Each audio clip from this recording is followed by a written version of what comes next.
Meu nome é André Luiz, eu sou conhecido como Modão, sou técnico em áudio, habilitação em rádio e televisão. Minha historinha é um pouco longa, mas eu vou resumir ela. Bem, quando eu comecei no final da década de 70 no rádio, eu comecei como rádio escuta. Mas a minha vontade era trabalhar na técnica de áudio. E eu via que havia uma dificuldade, porque quando havia futebol, essas externas de futebol, eu via uma complexidade muito grande em operação. Mas eu fui aprendendo, foram me ensinando, eu fui aprendendo. Nesse primeiro começo, eu comecei na Rádio Brasiliense AM. Hoje a frequência dela é 1270 kHz. E eu então comecei na AM, havia uma vaga lá, eu comecei, eu fazia folga, e essas folgas eram 3 ou 4 vezes por semana. Quando chegou já a década de 80, no comecinho, havia uma vaga de técnico de áudio, de um técnico que foi ser piloto de avião, e ficou essa vaga. E essa vaga era no FM chamada Alvorada FM 92,3, comecinho da década de 80, e eu fiquei ali um bom tempo. Aí essa rádio foi vendida, por um grupo de São Paulo, e aí passou-se a ter o disc jockey. O que é o disc jockey, meninos? A palavra DJ vem de disc jockey. Havia um locutor que operava e falava. Mas eu vou perder o emprego? Não, você vai voltar para a AM, que tem uma vaga na AM. No AM, aí eu comecei a desenvolver outros horários, e horários com locutores que tinha muita audiência e já de renome no rádio. Nesse meio tempo, como você era um bom técnico, havia uma procura das rádios para que o bom técnico fosse para a rádio deles. E eu ouvi uma proposta da 79, que a 79 na época, isso foi em 82 já, ela estava situada dentro da rodoviária, ela ficava lá na rodoviária, era vários boxes, e havia um auditório. Então havia ainda programa de auditório do Coraúce Neto, havia programa de auditório do Apolinário, um locutor sertanejo, e havia uns concursos e tudo, e eu fui aprender a técnica de sonoplastia nesses programas, que foi um aprendizado muito grande, lembrando, analógico, tudo mecânico, tá? Não era nada hoje da tecnologia que a gente tem de playlist, tá bom? Aí na 79 havia novamente um novo contato com a Rádio Brasiliense, que a Rádio Brasiliense tinha trocado a diretoria. O técnico Bodão é bom, vamos levar o Bodão para lá. Então fui para a Rádio Brasiliense de novo. Nesse meio tempo da Rádio Brasiliense, houve-se um problema financeiro, a audiência caiu, problema também com o governo, e começou a atrasar o salário. E eu, puxa vida, eu não posso ficar sem salário, vou mudar de emprego. O que eu vou fazer? Eu quero sair de rádio. Aí, gente, fui trabalhar na Coca-Cola. Fiz lá, antigamente não tinha currículo, era uma ficha, levei uma ficha lá, fui chamado. O que o bode foi fazer? Abandonou todo o rádio por 3 anos e fui trabalhar na Coca-Cola. Nesses 3 anos, a rádio melhorou. A rádio ficou estabilizada, os sindicatos aí veio batalhando pelos acordo coletivo, e a gente teve um aumento. Aí, já no final da década de 80, eu tive uma proposta da Diário, que hoje é o Sistema Mega, Diário, Conquista e Mega. Eu fui para Diário na pós-produção e entrei no lugar de um amigo meu, que era o Dorival, que foi para o Canadá. Chegou lá no Canadá muito frio, teve que voltar, não aguentou. E eu entrei no lugar do Dorival. Então, gente, quando eu entrei lá, como o Dorival saiu meio que correndo, havia uma demanda de trabalho muito grande. E eu tinha me afastado, porque eu fiquei na Coca-Cola por um tempo, e eu me perdi da tecnologia. Eu cheguei lá, pessoal, já havia essa mudança, que já estava chegando o CD, e aí quando chegou o CD ainda havia o cartucho, havia ainda os gravadores de rolo, mas fomos substituindo isso ao pouco. Então eu cheguei nessa mudança, eu fiquei um pouco perdido, mas logo me adaptei, aprendi, logo já me adaptei ao trabalho, e aí eu fiquei lá até o final de 89, aonde eu fui chamado para televisão. Nesse tempo da televisão, que eu resisti várias vezes proposta para ir para a televisão, proposta para a IPTV, proposta para o SBT, que havia duas televisões. Primeiro foi a IPTV, que tinha o nome de TV Ribeirão. E aí eu não queria ir para a televisão porque eu gostava do rádio. Mas chegou essa hora e eu falei assim, bom, eu acho que eu já fiz o que tinha que fazer no rádio, entre aspas, né, gente? A gente nunca faz tudo, a gente está sempre aprendendo. E fui. Só que chegando lá, não tinha vaga no áudio. Para onde que o bode foi? Antigamente tinha uma função chamada operador de VT. E tinha o operador de VT interno e o externo. Olha, você gosta de áudio tudo, mas não tem vaga no áudio, mas eu tenho ali. Você quer trabalhar lá? Claro. Falei, vamos preencher a ficha lá e tá. Aí eu fui preencher a ficha lá no RH. O que eu vou fazer? Senta aqui, posiciona o VT, a fita e fica esperando. A hora que sair o intervalo, o cara do lado de lá dispara. A hora que acabar, você tira e põe a outra fita. Aí, pessoal, surgiu uma vaga no áudio. Só que antes disso, o SBT tinha programado um jornal que ia entrar num horário da noite e eu tinha que aprender a fazer aquele jornal. E aí tinha o roteiro, tinha as televisão, tinha o fone de ouvido, todo mundo falando, a mesa para operar. E eu falei, mas como é que eu vou fazer isso tudo ao mesmo tempo? Não dava conta. Como é que eu vou fazer? Eu vou trabalhar igual rádio, ouvido.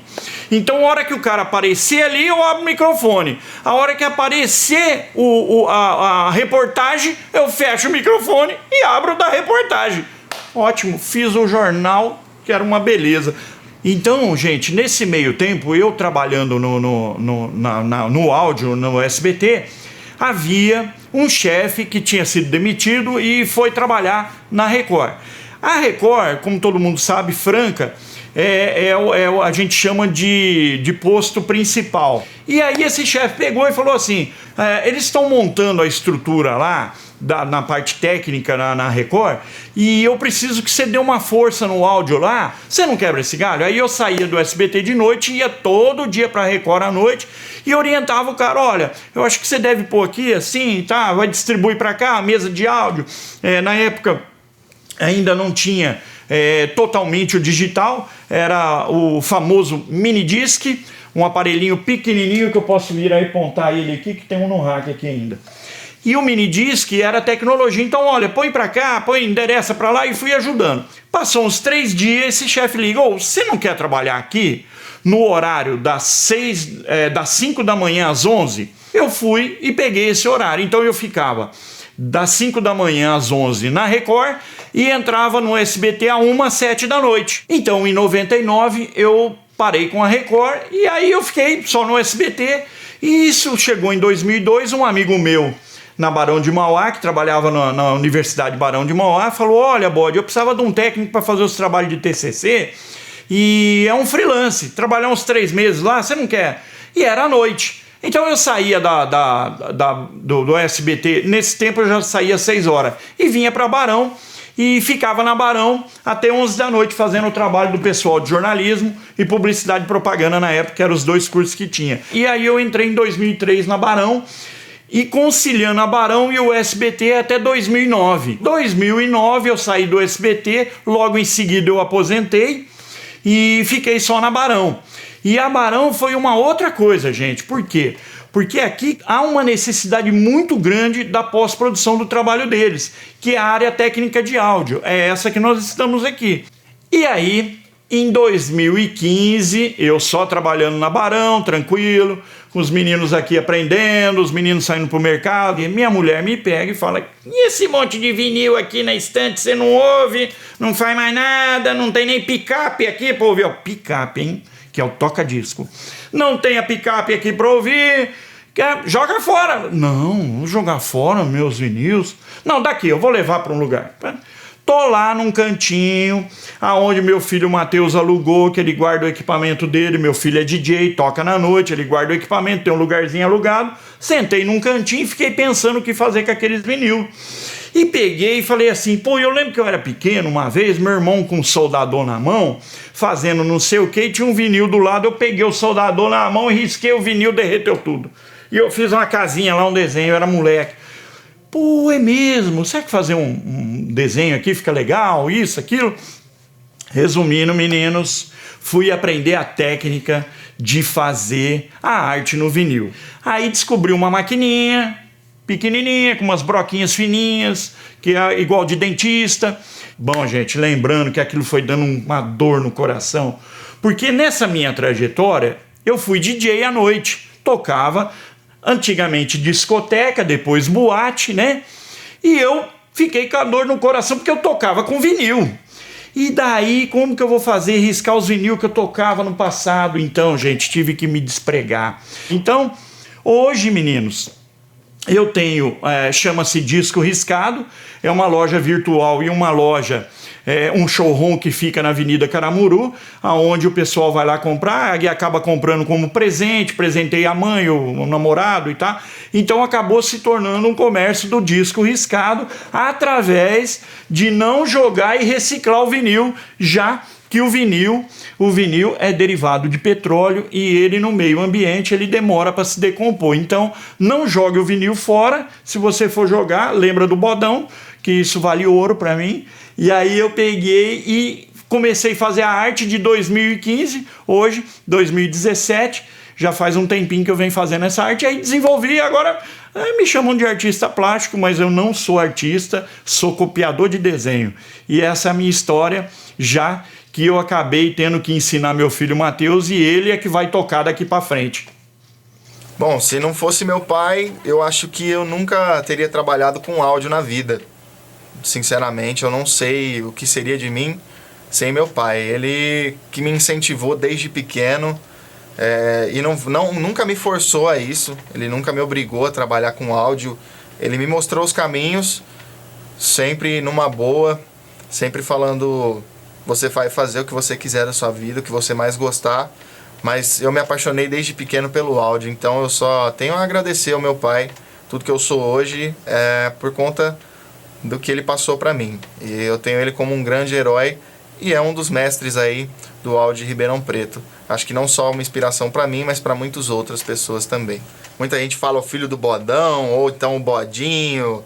E aí Bodão, porque na época que ele trabalhava em rádio, lá em 1980, por volta dos anos 90, eu nem era nascido ainda, né, lógico, eles tinham uma brincadeira que eles faziam entre eles de pegar o disco, ele era operador, então trocava disco, um levava o disco de vinil para outra pessoa, então um falava: traz o disco aqui pro seu macho, o outro: traz o disco aqui pro seu cachaceiro e tal, e ele tinha a mania de falar: traz aqui pro seu bodão e tal, e ele trabalhava com isso, ele falava: traz aqui o disco pro seu bode, vem cá, traz aqui pro seu bodão. Então essa brincadeira que os caras tinham lá interno de rádio, né, e ficou, né, por muito tempo. Eu fui pegar esse apelido depois de 2007, 2008, assim mesmo, que a gente foi chegando mais próximo, estando mais junto na faculdade e tudo mais. Então eu tô levando esse apelido junto com ele, mas eu carrego com muito orgulho. Então eu espero assim que a gente possa, dentro desse documentário, deixar registrado uma história do rádio, no caso do bode, mas essa história onde que surgiu na década de 20, a comunicação do rádio, que ela não se perca pela tecnologia. Venha a tecnologia, mas mantenha a comunicação, rádio, televisão, tá? E aí? Quer que... Não, matou, dá liga. eu falei para não...